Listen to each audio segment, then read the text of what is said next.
সরকারের যদি ক্ষমতা থাকে গেটটা খুলুক। এই এপার বাংলার সনাতনীরা গিয়ে বাংলাদেশের কি অবস্থা করে সেটা বাংলাদেশের সরকার বুঝতে পারবে। কাঠের হেলিকপ্টার আর 3 লক্ষ হাতে টানা রিক্সা দিয়ে ওরা কলকাতা দখল করবে। আমরা বলছি বেশি বাড়াবাড়ি করবেন না।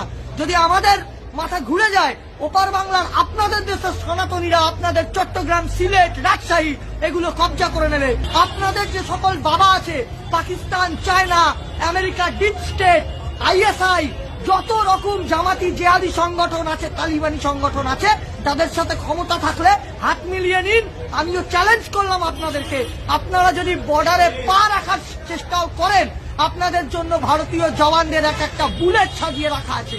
আর ভারতবর্ষ বিশ্বের 4র্থ বা 3য় সর্বশক্তিমান দেশ, আপনারা তার ধারে বারেও নেই।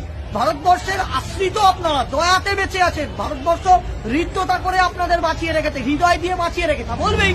আমি আবার বলছি, ভারতবর্ষের ধারে কাছে বাংলাদেশ নেই, ভারতীয় সেনাবাহিনীরও প্রয়োজন নেই।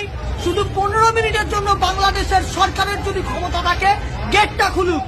এই এপার বাংলার সনাতনীরা গিয়ে বাংলাদেশের কি অবস্থা করে সেটা বাংলাদেশের সরকার বুঝতে পারবে।